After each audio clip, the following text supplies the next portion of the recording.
Part 6. It was supposed to be nicer. Often, our partner isn't necessarily being terrible in any overt way, but we feel a growing sadness about the character of our relationship. They are not as focused on us as we had hoped. There are often times when they don't understand us properly. They are often busy and preoccupied. They can be a bit offhand or abrupt. They are not hugely interested in the details of our day. They call their friends rather than talk with us. We feel disenchanted and let down. Love was supposed to be lovely. But without any one huge thing having gone wrong, it doesn't much feel that way day to day. This sorrow has a paradoxical source. We are upset now because at some point in the past we were really rather fortunate. We are sad because we have been lucky. To explain this seeming paradox, we need to look at the intimate origins of love. Our idea of what a good, loving relationship should be like, and what it feels like to be loved, never comes from what we've seen in adulthood. It arises from a stranger, more powerful source. The idea of happy coupledom taps into a fundamental picture of comfort, deep security, wordless communication, and of our needs being effortlessly understood that comes from early childhood.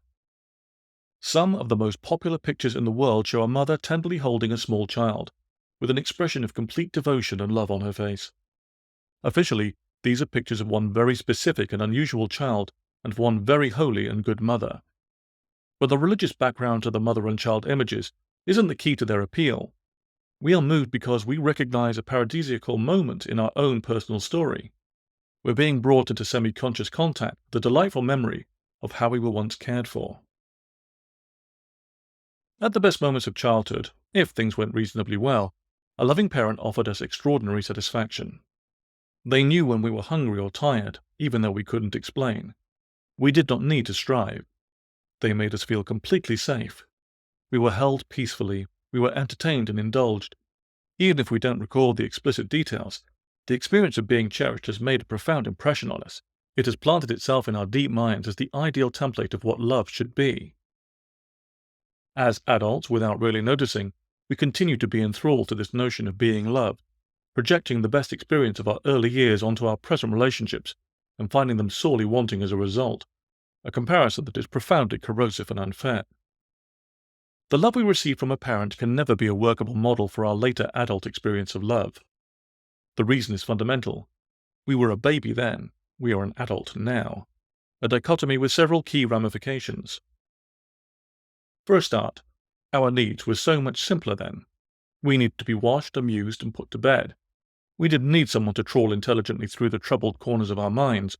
We didn't need a caregiver to understand why we prefer the first series of a television show to the second, why it is necessary to see our aunt on Sunday, or why it matters to us that the curtains harmonize with the sofa covers, or that bread must be cut with a proper bread knife. The parent knew absolutely what was required in relation to our basic physical and emotional requirements. Our partner is stumbling in the dark around needs that are immensely subtle, far from obvious, and very complicated to deliver on. Secondly, none of this relationship was reciprocal.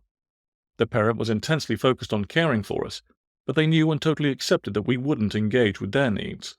They didn't for a second imagine they could take their troubles to us, or expect us to nurture them. They didn't need us to ask them about their day. Our responsibility was blissfully simple. All we had to do to please them was to exist. Our most ordinary actions, rolling over on our tummy, grasping a biscuit in our tiny hand, enchanted them with ease. We were loved, but we didn't have to love. A distinction between kinds of love that language normally artfully blurs, shielding us from the difference between being the privileged customer of love or its more exhausted and long-suffering provider. Furthermore, our parents were probably kind enough to shield us from the burden that looking after us imposed on them. They maintained a reasonably sunny facade until they retired to their own bedroom, at which point the true toll of their efforts could be witnessed, but by then we were asleep. They did us the honor of not quite showing us what looking after us cost them. This was immensely kind, but did us one lasting disservice. It may unwittingly have created an expectation of what it could mean for someone to love us that was never true in the first place. We might, in later life, end up with lovers who are touchy with us, who are too tired to talk at the end of the day, who don't marvel at our every antic, who can't even be bothered to listen to what we're saying. We might feel, with some bitterness, that this is not how our parents were. The irony, which has its redeeming side, is that this is exactly how our parents were, just up in their bedroom when we were asleep and realized nothing. The source of our present sorrow is not, therefore, a special failing on the part of our adult lovers.